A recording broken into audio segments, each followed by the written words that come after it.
Bonjour, je m'appelle Jean-Luc Monté. Avant d'entreprendre cette formation, j'ai effectué un court séjour en Sicile.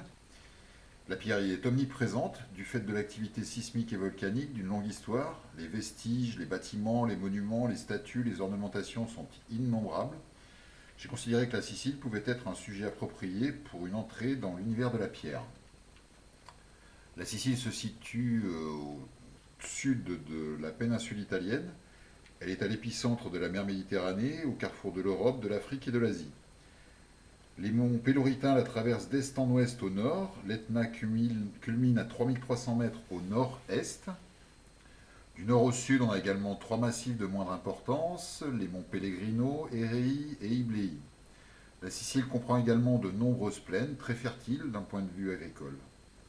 Une vue de l'Etna, un îlot de basalte au large de la côte est, l'amphithéâtre de Taormina qui date de l'époque romaine, un temple grec, le palais des ducs de Normandie qui date du XIIe siècle et dont l'architecture intègre des influences byzantines, arabes et gothiques, la cathédrale de Noto du XVIIIe siècle dans le style baroque.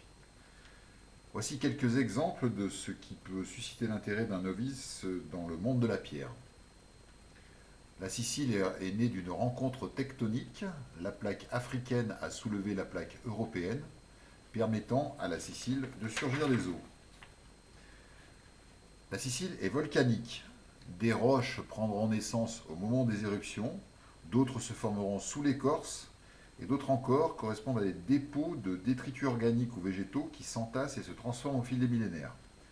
On pourra trouver du tuf qui sert parfois en construction, du basalte, de l'albâtre, du travertin qui a beaucoup servi dans la construction de Rome, du marbre très apprécié des sculpteurs, le calcaire qui recouvre 70, plus de 60, près de 75% de la surface des terres émergées, de l'obsidienne très dure qui était utilisée dans l'Antiquité pour polir des pierres plus tendres, de la diorite, du gabbro, de la serpentine, de la quartzite, du granit utilisé à la fois en construction et en sculpture, du porphyre, de la pierre ponce très abrasive et très légère, des grès. La Sicile est donc très riche d'un point de vue géologique. On trouve des roches volcaniques, du calcaire, de l'argile, du grès, ainsi que de multiples autres roches. Ici, une plage à l'ouest de l'île. La composition des strates de la falaise calcaire témoigne des variations de l'ensoleillement du globe terrestre au fil des millénaires.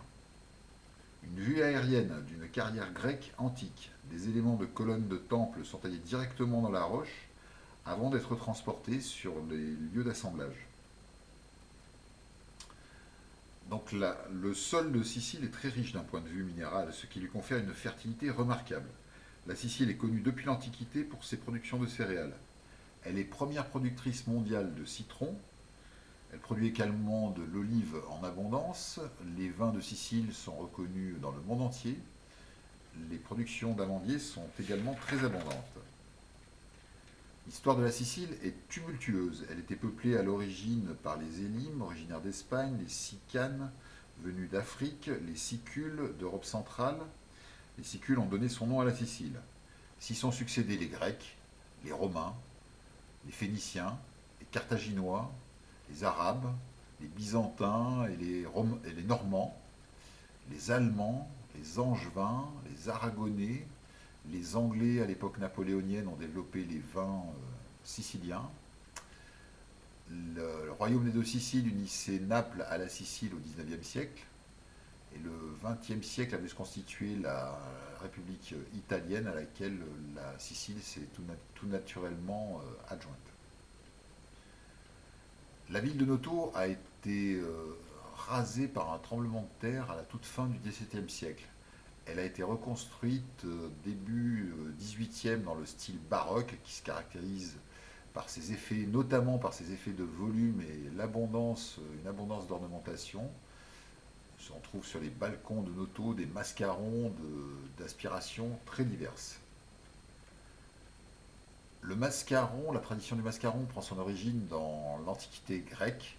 La figure de la Gorgone était un monstre mythique, mythologique dont la chevelure était constituée de serpents et dont le regard pétrifiait celui qui venait à le croiser, il le médusait. On retrouve la gorgone dans le triskel emblématique de l'île. Les Grecs ont adjoint 3 épis de blé pour signifier l'abondance de céréales. Les 3 jambes représentent les 3 capes de l'île.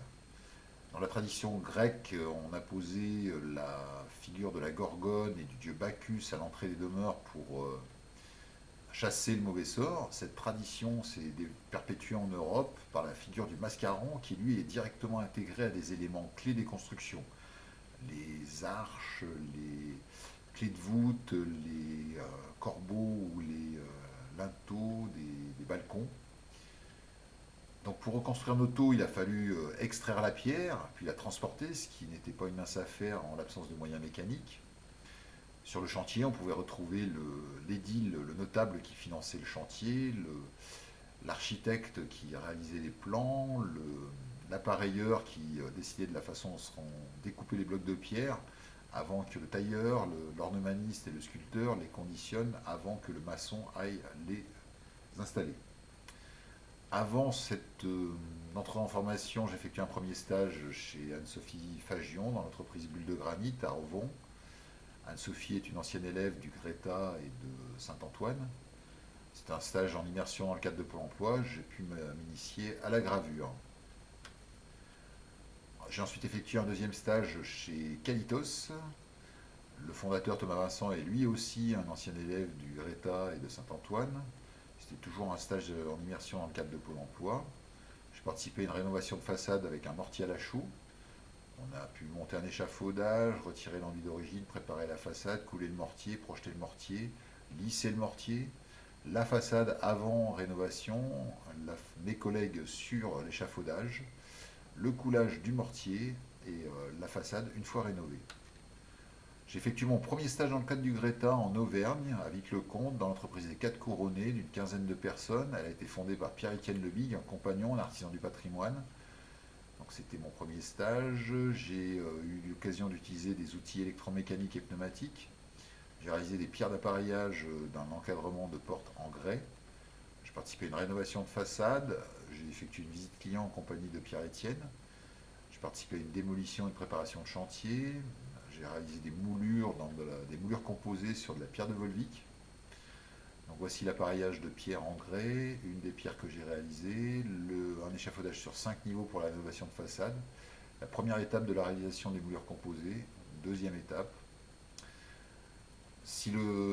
Après le confinement, j'irai effectuer un stage chez Nicolas Bonnet dans Lyon.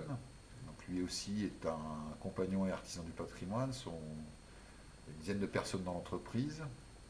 Voici quelques réalisations de l'atelier Nicolas Bonnet, un escalier, une pierre gravée, un balcon, des arches.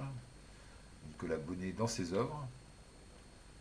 Dans le cadre de la formation à Saint-Antoine, j'ai eu l'occasion de découvrir la taille de pierre et l'ornementation avec Christophe Chevènement, la maçonnerie et la limousinerie avec Pierre Villain, la DAO avec Philippe Hardy. On a appris à monter un échafaudage. Tout ça s'est déroulé dans le cadre du diplôme national du CAP. Donc 2 stages en entreprise. Ici, un croquis réalisé à la main des moulures effectuées en Auvergne. Ce même schéma, une fois saisi en DAO, avec la même épure, avec des effets de surface, des essais de matière. Les plans de cette pierre obtenus à partir de la modélisation 3D, la pierre à proprement parler. Ici un exemple d'ornementation qui n'a pas abouti du fait du confinement, mais c'est un hippocampe dont voici le modèle dont je me suis inspiré, qui m'avait été transmis par Christophe. Des moulures composées réalisées dans du grès. Ici un mur en limousinerie réalisé au Greta de Grenoble, de la maçonnerie plus traditionnelle. Mes collègues en phase détente, mes collègues en mode travail. Le montage d'un échafaudage. Et pour conclure, la rédaction de ce stage m'a permis d'acquérir quelques notions en volcanisme, en sismologie, en géologie, en architecture, en histoire et en géographie. Il sera bientôt temps d'aller se restaurer. et de poursuivre cette découverte du monde de la pierre.